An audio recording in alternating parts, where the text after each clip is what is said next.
Hey, I'm back. It felt so good to be doing videos again. Even though it started just as a summer project, I had a lot of fun doing them and I decided to keep going. Maybe I won't be doing them as frequently as I did during the summer, but I want to keep doing them. So here I am. As you can tell by the purplish environment and the very weird, annoying acoustics, I'm not in my usual bedroom. I'm actually currently studying abroad, and with all this thing with taking a plane, taking a train, getting here, new town, new people, new school, new everything, it was very hard for me to keep doing these videos. So this time, the last book I read was Stephanie Perkins' Lola and the Boy Next Door. Of course, I didn't bring any physical books with me because that would mean heavier luggage, and I was not going to pay for that. So all the books that I'm going to be reading while I'm here are electronic, unless I find a bookstore around here, because in that case, oh god, we're gonna have trouble. Anyway, so going back to the book, it is a very interesting book to read, something completely different from what I'm used to read, that are usually just fantasy or dystopian YA novels. I would say it was a little slow at first, but the whole story, it's nice. It's good to have something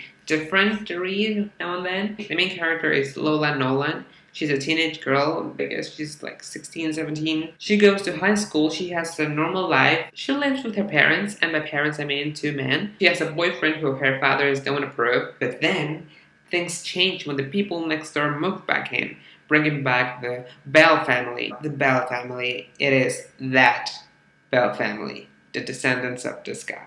So the Bell children, the Bell twins, were friends with Lola when they were all little, but things went wrong and now they're back. So if you have not read this book, you probably, most likely, highly recommendedly should close this tab and then go read the book and then come back later once you read it and we can discuss it. Okay, see ya. How do I start with this book? So as I said before, I think the beginning was a little slow, though I do like all the introduction that they gave us of the characters. The author introduces to Max, and she actually makes us believe that he's the one because Lola says it like a gazillion times in the first few chapters. He drives a 64 Chevy Impala, that's the supernatural car. I always have some trouble when I first start a book picturing the characters in my head.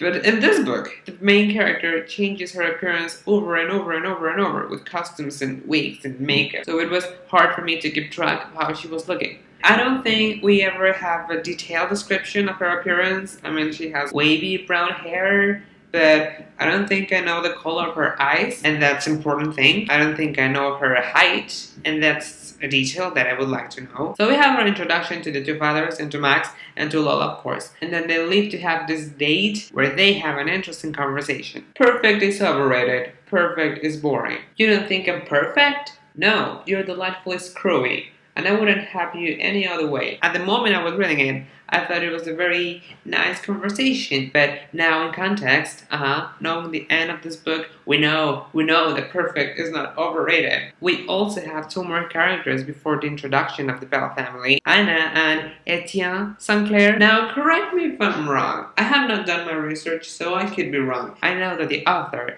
Stephanie Perkins, has done more books than only Lola and the Boy Next Door. And according to Goodreads, Lola and the Boy Next Door is the second book.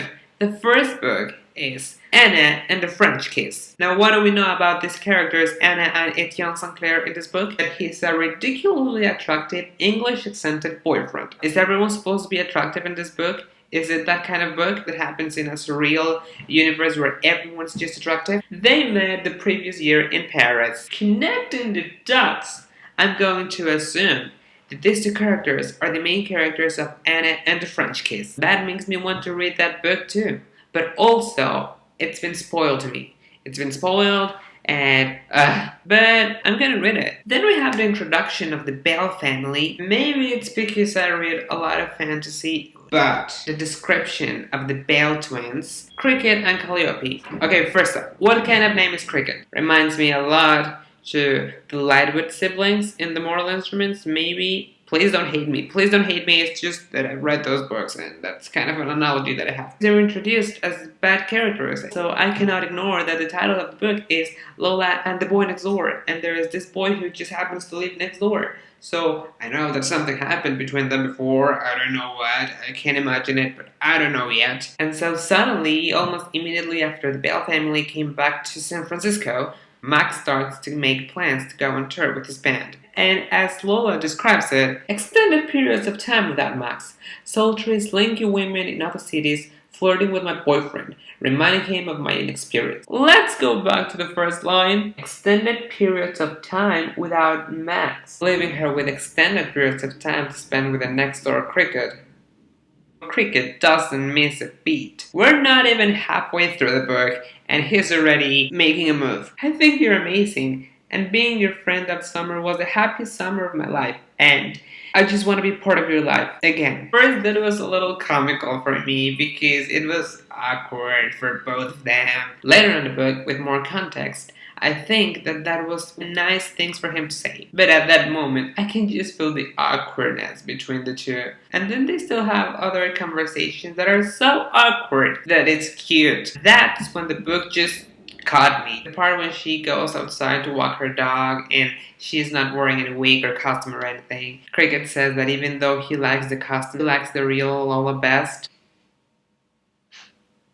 I find both Cricket and Lola very similar to each other in some aspects. At the beginning of the book, when Max calls Lola to tell her that he has a surprise, and it happens to be that he changed his supernatural car for a band. Lola tells him that she would love the surprise no matter what it is. Later in the book, when Cricket and Lola are talking about their history and what happened between them, Lola tells him that he had a present for him in the birthday before he left. And he says that he would have loved that present no matter what it is.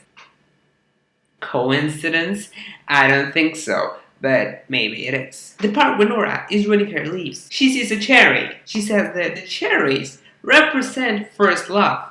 I know that those cherries are going to appear later somewhere because even though this is a contemporary book, it's not so different from fantasy book, and I can see major Harry Potter in here. So some pages after this, Lola and Cricket are talking through their window as they used to. They were talking about the illustration of this Marie Antoinette dress that she wants to wear. She wants to give him the illustration so he can help her with the dress. First thing comes to my mind is that she's saying that he already has homework and wants to give him more things to do. That's not a very nice thing to do. He comes back with a basket to get drawings from a window to window, and she's worried that he's gonna pull out a cherry, and I'm sure that he's gonna pull out a cherry. He doesn't pull out a cherry. But only 13 pages after that, when she goes to Berkeley to visit him and they go out for pizza, guess what the Cricket is drinking? Cherry Coke.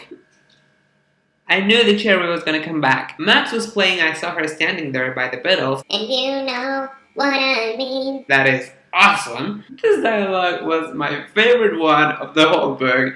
I was cracking. You'd be surprised how many people ask, what do you tell them? That I have a penis. Oh my god, my cheeks burn as they all burst into laughter. Think about something else, Dolores. Anything else. Cucumbers, bananas, zucchini.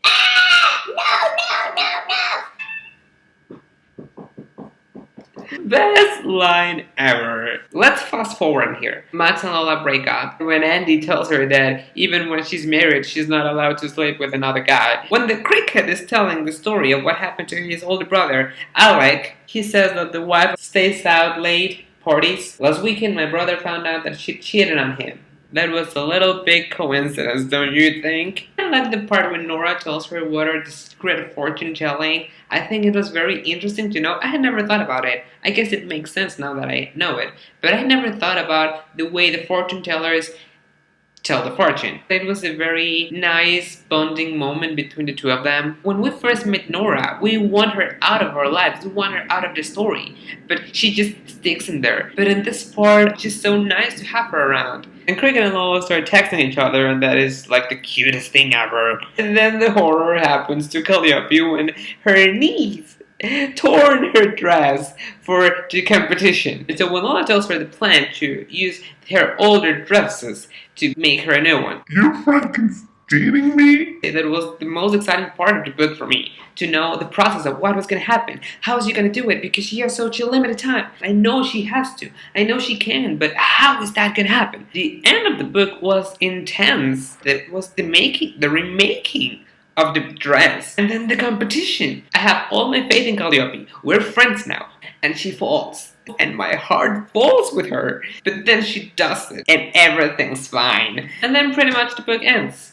I mean, we have a resolution that they are together and everything, but that's it. It's not the kind of books that I'm used to read, but it was a nice book. I definitely want to read Anne and the French Kiss. And I know that there's another book called Isla and the Happy Ending and the Happily Ever After. I don't know, but I might as well read that too. So it's been great doing another video. I hope you like it. You can leave a comment with your opinion on this book and what about the other books. Please do not spoil me, but if you have an opinion about Stephanie Perkins' books, I would like to know about it. Thank you all for watching, giving a thumbs up button, share, and subscribe if you liked it. Goodbye!